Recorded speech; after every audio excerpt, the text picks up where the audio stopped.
7 मई 2025 को पहलगाम में धर्म पूछकर 26 बेगुनाह लोगों की हत्या करने वाले आतंकी जब पाकिस्तान की जमीन पर अपने ठिकानों में आराम से सो रहे थे, तब उन्हें बिल्कुल अंदाजा नहीं था कि ये रात उनके लिए आखिरी साबित होने वाली है।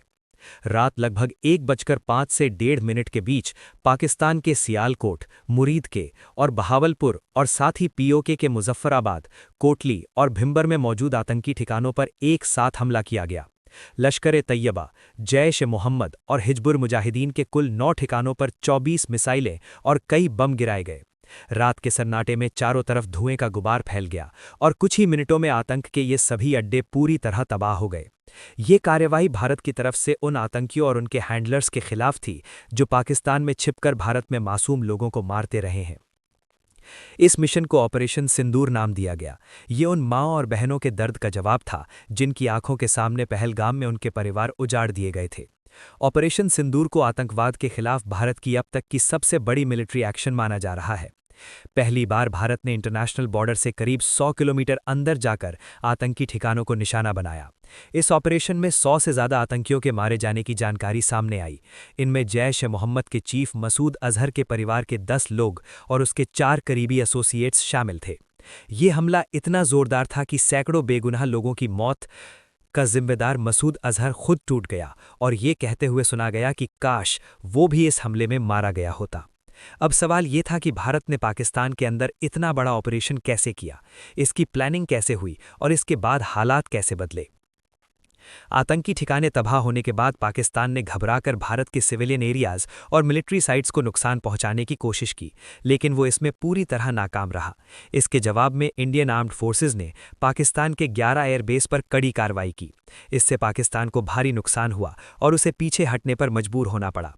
पहलगाम हमले को अंजाम देने वाले 4 आतंकी हमले के बाद जंगलों में भाग गए, लेकिन भारत ने साफ कहा कि इस हमले के जिम्मेदार लोगों और इसकी साजिश रचने वालों को उनकी कल्पना से भी कहीं बड़ी सजा दी जाएगी।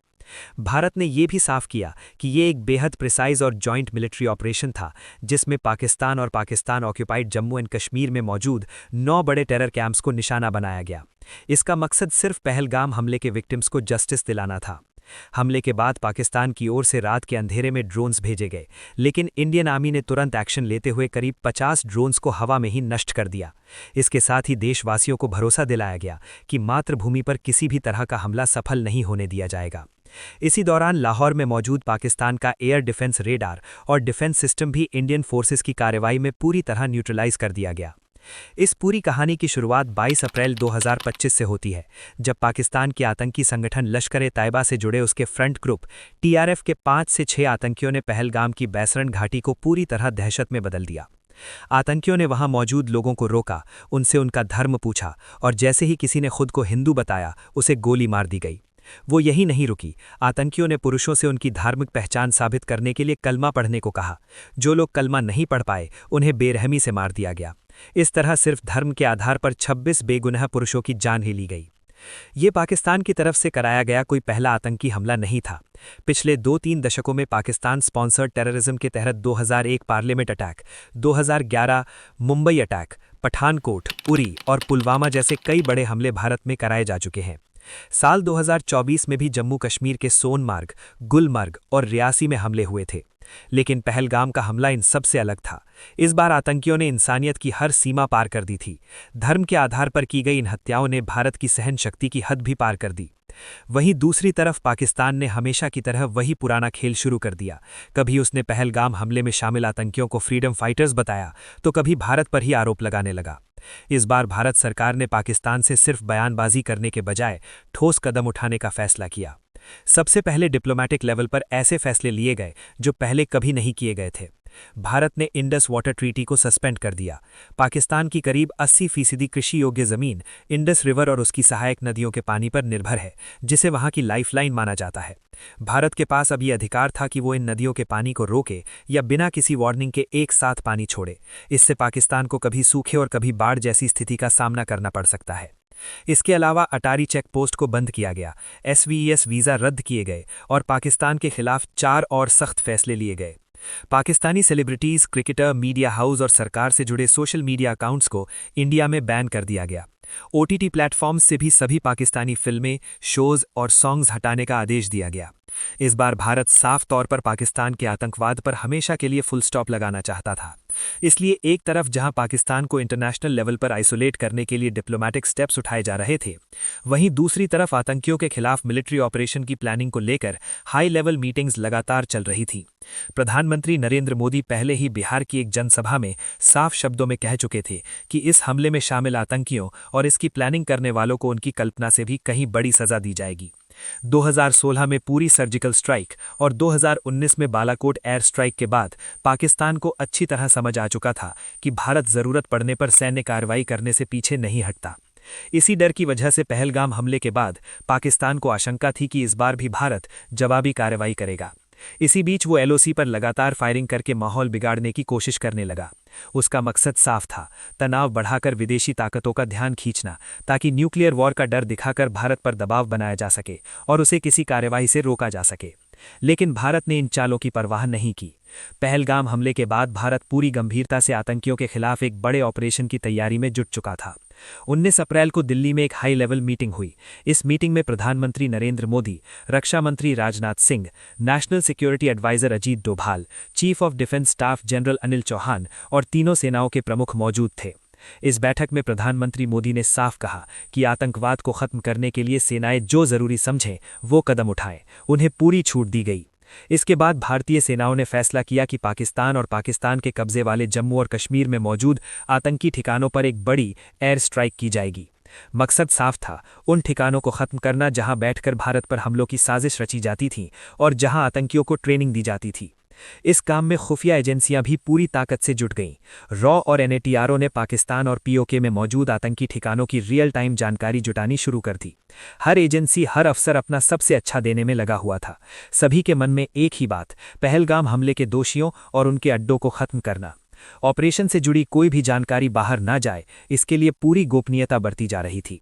बहुत कम समय में रॉ और एनएटीआरओ ने कुल 21 आतंकी ठिकानों की पूरी जानकारी इकट्ठा कर ली और ये इनपुट्स प्लानिंग टीम को दे दिए गए। इन 21 में से 9 सबसे अहम और खतरनाक ठिकानों को चुना गया। यही वो जगहें थीं जहां से पुलवामा, 26/11 और पहलगाम जैसे बड़े हमलों की साजिश रची गई थी। इन 9 ठिकानों पर लगातार नजर रखी जाने लगी, उन्हें पूरी तरह सर्विलांस में रखा गया। एनएसए अजीत डोभाल ने इन 9 टारगेट्स को फाइनल किया और 5 मई तक पूरे ऑपरेशन का ब्लूप्रिंट तैयार कर लिया। इसके बाद उन्होंने प्रधानमंत्री मोदी से मिलकर ऑपरेशन की मंजूरी मांगी। प्रधानमंत्री मोदी ने बिना देर किए इन 9 आतंकी ठिकानों पर कार्रवाई की मंजूरी दे दी। पहलगाम में आतंकियों ने हिंदू महिलाओं का सुहाग उजाड़ा था। उसी दर्द और उसी इंसाफ की भावना से इस मिशन का नाम रखा गया ऑपरेशन सिंदूर। ऑपरेशन शुरू करने से पहले हर छोटी बड़ी डिटेल को ध्यान से चेक किया गया। हर पॉसिबल रिस्क का पूरा असेसमेंट किया गया ताकि किसी भी तरह की मिस्टेक की कोई गुंजाइश ना रहे। इस मिशन के लिए फाइटर जेट्स की एक मजबूत टीम बनाई गई। इसमें रफाल, मिराज और सुखोई MKI जैसे एडवांस्ड और लॉन्ग रेंज स्ट्राइक करने वाले फाइटर जेट्स शामिल थे।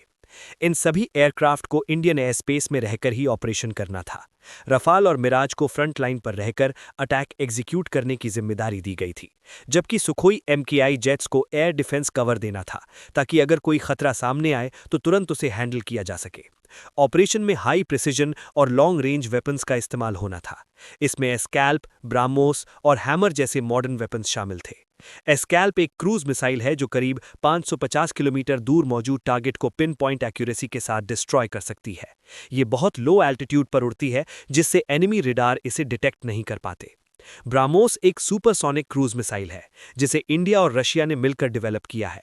इसे लैंड, सी या एयर किसी भी प्लेटफॉर्म से लॉन्च किया जा सकता है। इसकी स्पीड साउंड से करीब 3 गुना ज्यादा होती है और ये 500 किलोमीटर तक पहुंच जाती है। इसके अलावा फ्रांस की टेक्नोलॉजी से बना हैमर बम भी इस्तेमाल किया जाना था। ये बम 250 से 1000 किलो तक का पेलोड ले जा सकता है और बिना GPS सिग्नल के भी करीब 70 किलोमीटर दूर के टारगेट को पूरी तरह डिस्ट्रॉय कर सकता है। ऑपरेशन में स्पाइस 2000 बम का इस्तेमाल भी तय था। इस मिशन में कामिकाजी ड्रोन्स भी एक बहुत अहम रोल निभा रहे थे। ऑपरेशन से पहले ये ड्रोन्स एनिमी टेरिटरी में घुसकर लगातार सर्विलांस कर रहे थे। इससे ऑपरेशन टीम को रियल टाइम और एक्यूरेट इनपुट्स मिल रहे थे ताकि किसी भी तरह की गलती ना हो। इंडिया ने जिन 9 सबसे इंपॉर्टेंट टेररिस्ट टारगेट्स को चुना था, उनमें से 5 टारगेट्स पीओके में मौजूद LOC से सिर्फ कुछ किलोमीटर की दूरी पर थे। बाकी 4 टारगेट्स पाकिस्तान के अंदर इंटरनेशनल बॉर्डर से 6 किलोमीटर से लेकर करीब 100 किलोमीटर तक भीतर मौजूद थे। इंडियन एयरफोर्स के साथ साथ इंडियन आर्मी और इंडियन नेवी को भी स्टैंड बाय पर रखा गया था, ताकि ऑपरेशन के बाद अगर लैंड या सी पर कोई कॉन्फ्लिक्ट होता है तो तुरंत जवाब दिया जा सके। 6 और 7 मई की दरमियानी रात रफाल, सुखोई, MKI और मिराज फाइटर जेट्स मिसाइल्स और बॉम्ब से लैस होकर इंडियन बॉर्डर के अंदर ही अपने अपने टारगेट से सेफ डिस्टेंस पर पोजीशन ले चुके थे। रात का अंधेरा फैला हुआ था, चारों तरफ कंप्लीट साइलेंस थी। POK और पाकिस्तान में बैठे आतंकी, जो कुछ दिन पहले इंडिया के मासूम लोगों की जान ले चुके थे, बेखबर होकर सो रहे थे। उन्हें बिल्कुल भी अंदाजा नहीं था कि ये रात उनके लिए आखिरी साबित होने वाली है। रात के 1 बजे के बाद जब चारों तरफ पूरी तरह सन्नाटा था, उसी वक्त भारत की तरफ से पहला हमला शुरू हुआ।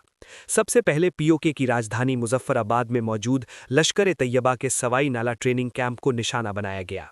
यही वो जगह थी जहां ट्रेनिंग लेकर आए आतंकियों ने 2024 में सोनम मर्ग और गुलमर्ग में और 22 अप्रैल 2025 को पहलगाम में भारत के निर्दोष लोगों की जान ली थी। जैसे ही सर्विलांस ड्रोन से ग्रीन सिग्नल मिला, इंडियन फाइटर जेट्स ने मिसाइल्स और बॉम्ब्स दागने शुरू कर दिए। कुछ ही सेकंड्स में सवाई नाला कैंप की इमारतें आग के गोले में बदल गईं। चारों तरफ तेज धमाकों की आवाज गूंज उठी और आसमान काले धुएं से भर गया। कई आतंकी वहीं मारे गए और जो बचने की कोशिश कर रहे थे वे गिरती इमारतों के मलबे में दब गए। इसके बाद अगला टारगेट POK के मुजफ्फराबाद में ही LOC से करीब 15 किलोमीटर दूर मौजूद जैश-ए-मोहम्मद का सैयदना बिलाल कैंप था। ये जैश का रहने का और ट्रेनिंग एरिया था, जहां नए रिक्रूट्स को हथियार चलाना, एक्सप्लोजिव्स बनाना और फिदाइल अटैक्स की ट्रेनिंग दी जाती थी। तीसरा टारगेट LOC से करीब 30 किलोमीटर दूर POK के कोटली इलाके में मौजूद लश्कर-ए-तैयबा का गुलपुर कैंप था। इन दोनों कैंप्स पर भी हमला कर दिया गया। इसी कैंप से ट्रेनिंग लेकर आए आतंकियों ने अप्रैल 2023 और जून 2024 में पुंछ में तीर्थयात्रियों से भरी बसों पर हमला किया था। सैयदना बिलाल कैंप और गुलपुर कैंप पर मिसाइल्स और बॉम्ब्स की लगातार बारिश होने लगी। इस पूरे वक्त प्रधानमंत्री नरेंद्र मोदी लगातार NSA अजीत डोभाल के संपर्क में थे और ऑपरेशन की हर अपडेट ले रहे थे। इसके बाद इंडियन फाइटर जेट्स का अगला निशाना भी POK इलाके में लश्कर-ए-तैयबा का बरनाला कैंप और कोटली में जैश-ए-मोहम्मद का अब्बास कैंप बना। बरनाला कैंप में लश्कर अपने आतंकियों को हथियार चलाने, फेक IDs बनाने और जंगल में सर्वाइव करने की ट्रेनिंग देता था। वहीं अब्बास कैंप, जिसकी कैपेसिटी करीब 15 टेररिस्ट्स की थी, वो जैश-ए-मोहम्मद फिदाइन तैयार करता था। जैसे ही फाइनल क्लियरेंस मिला, एक के बाद एक कई मिसाइल्स आसमान से गिरी और दोनों आतंकी ठिकाने पूरी तरह तबाह हो गए। उसी दौरान Indian fighter jets Indian aerospace में रहते हुए पाकिस्तान के अंदर भी जैश-ए-मोहम्मद, लश्कर-ए-तैयबा और हिजबुल मुजाहिदीन के कई ठिकानों को निशाना बना रहे थे। ऑपरेशन पूरी प्लानिंग, स्पीड और एक्यूरेसी के साथ अपने अगले फेज की ओर बढ़ चुका था। पाकिस्तान के अंदर भारत का पहला टारगेट सियालकोट में मौजूद जैश-ए-मोहम्मद का सरजाल कैंप था। इसी कैंप में मार्च 2025 में जम्मू कश्मीर में 4 इंडियन सोल्जर्स की हत्या में शामिल आतंकियों को तैयार किया गया था। इसी इलाके में हिजबुल मुजाहिदीन का महमूना जोया कैंप भी मौजूद था, जहां पठानकोट एयरबेस अटैक की प्लानिंग की गई थी। इंडियन एयरस्पेस में रहते हुए फाइटर जेट्स ने सियालकोट के इन दोनों टेरर कैंप्स पर मिसाइल्स और बॉम्ब्स दागे। हथियार अपने तय किए गए टारगेट्स पर जाकर इतने जोर से फटे कि कुछ ही पलों में दोनों कैंप्स मलबे में बदल गए। इसके बाद इंडियन फाइटर जेट्स ने बॉर्डर से करीब 18 से 25 किलोमीटर दूर मुरीदके में मौजूद लश्कर-ए-तैयबा के सबसे बड़े अड्डे मरकजी तैयबा कैंप को निशाना बनाया। ये वही जगह थी जहां 1990 से आतंक की जड़ें मजबूत की जा रही थीं। यहीं 2008 के मुंबई अटैक के लिए अजमल कस्साब और उसके साथियों को ट्रेनिंग दी गई थी। डेविड हेडली और तहावुर राणा जैसे कॉन्स्पिरेटर्स को भी यहीं तैयार किया गया था। जब इस कैंप के एग्जैक्ट कोऑर्डिनेट सामने आए तो ऑपरेशन से जुड़े जवानों के अंदर सालों से जमा गुस्सा और दर्द और ज्यादा तेज हो गया। ये सिर्फ एक टारगेट नहीं, बल्कि उन लोगों का ठिकाना था जिन्होंने पूरे देश को दहला दिया था। बिना समय गवाए मिसाइल्स और बॉम्ब्स ने पाकिस्तान एयर डिफेंस रेडार से बचते हुए मरकजी तैयबा पर हमला किया। जोरदार धमाकों से जमीन कांप उठी, आसमान गूंज गया और कुछ ही पलों में आतंक का ये किला पूरी तरह ढह गया। इन हमलों के साथ भारत पाकिस्तान में चल रहे 8 बड़े आतंकी ठिकानों को खत्म कर चुका था, लेकिन अभी एक सबसे बड़ा और खतरनाक अड्डा बाकी था। ये जैश-ए-मोहम्मद का मेन स्ट्रॉन्ग होल्ड था, जो बॉर्डर से करीब 100 किलोमीटर दूर पाकिस्तान के पंजाब प्रांत में बहावलपुर में मौजूद था। इस कैंप का नाम था मरकज़े सुबहानल्लाह, जो जैश का हेडक्वार्टर था। यही वो जगह थी जहां जैश का चीफ मौलाना मसूद अजहर पैदा हुआ था और यहीं से उसने अपने टेरर ऑर्गेनाइजेशन की नींव रखी थी। इसी ठिकाने से 2001 parliament attack, Jammu Kashmir assembly attack, 2016 Pathankot airbase attack और 2019 पुलवामा अटैक की प्लानिंग की गई थी। इन हमलों में मारे गए लोगों को सच्ची श्रद्धांजलि देने के लिए इंडिया ने इस टेरर हब पर ब्राह्मोस मिसाइल दागी। कुछ ही मिनटों में जैश के हेडक्वार्टर की इमारतें पूरी तरह तबाह हो गई। इस हमले में मसूद अजहर के कई रिश्तेदार और जैश के टॉप कमांडर्स मारे गए। रात करीब 1:05 पर शुरू हुआ ये ऑपरेशन सिर्फ 25 मिनट में खत्म हो गया। इस दौरान आतंक के कुल 9 बड़े ठिकाने पूरी तरह नष्ट कर दिए गए और 100 से ज्यादा आतंकी मारे गए। इस ऑपरेशन में मसूद अजहर का भाई और इंडियन एयरलाइंस IC-814 हाईजैकिंग का मास्टरमाइंड अब्दुल रऊफ अजहर भी मारा गया। इसके अलावा उसके 2 साले और जैश के सीनियर कमांडर्स मोहम्मद यूसुफ अजार और हफीज मोहम्मद जमील भी इस हमले में ढेर हो गए। इसके अलावा लश्कर तैयबा के 2 बड़े कमांडर खालिद और मुदस्सर खादियान खास भी मारे गए। भारत के ऑपरेशन सिंदूर का असर इतना गहरा था कि मसूद अजहर पूरी तरह टूट गया। इस हमले में उसके 10 रिश्तेदार और 4 करीबी लोग मारे गए। हालात ऐसे हो गए कि उसने ये तक कह दिया कि काश वो भी उनके साथ मारा गया होता। इस पूरे घटनाक्रम में एक खास बात यह रही कि भारत के ऑपरेशन से करीब 3 घंटे पहले पाकिस्तानी वायुसेना ने सोशल मीडिया प्लेटफॉर्म एक्स पर भारत का मजाक उड़ाते हुए एक पोस्ट डाली थी। उसमें लिखा था, शांति से सो जाओ क्योंकि PF जाग रही है। लेकिन इसके 3 घंटे बाद ही भारत ने पाकिस्तान के आतंकी ठिकानों पर हमला कर उन्हें पूरी तरह तबाह कर दिया और पाकिस्तान को असली मायनों में जगा दिया। ऑपरेशन की सफलता के कुछ ही घंटों बाद 7 मई की दोपहर को भारत सरकार ने एक प्रेस कॉन्फ्रेंस की। इस मंच पर फॉरेन सेक्रेटरी विक्रम मिस्री, भारतीय वायुसेना की विंग कमांडर व्योमिका सिंह और भारतीय सेना की कर्नल सोफिया कुरैशी मौजूद थीं। ये कोई सामान्य प्रेस कॉन्फ्रेंस नहीं थी, बल्कि आतंकवाद के खिलाफ भारत का एक मजबूत और प्रतीकात्मक संदेश था। ये संदेश उन आतंकियों के लिए था जिन्होंने पहलगाम में लोगों से उनका धर्म पूछकर उन्हें मारा था और उनकी महिलाओं से कहा था कि जाकर सरकार को बता देना। उसी सोच को जवाब देने के लिए एक हिंदू और एक मुस्लिम महिला अधिकारी को सामने लाया गया। इससे भारत ने साफ दिखा दिया कि वो धर्म के आधार पर बटा हुआ देश नहीं है, बल्कि एकजुट राष्ट्र है। कर्नल सोफिया कुरैशी और विंग कमांडर व्योमिका सिंह ने लाइव वीडियो सबूतों के साथ बताया कि भारत ने ऑपरेशन सिंदूर के तहत POK में 5 और पाकिस्तान में 4 आतंकी ठिकानों को निशाना बनाया और सभी को पूरी तरह नष्ट कर दिया।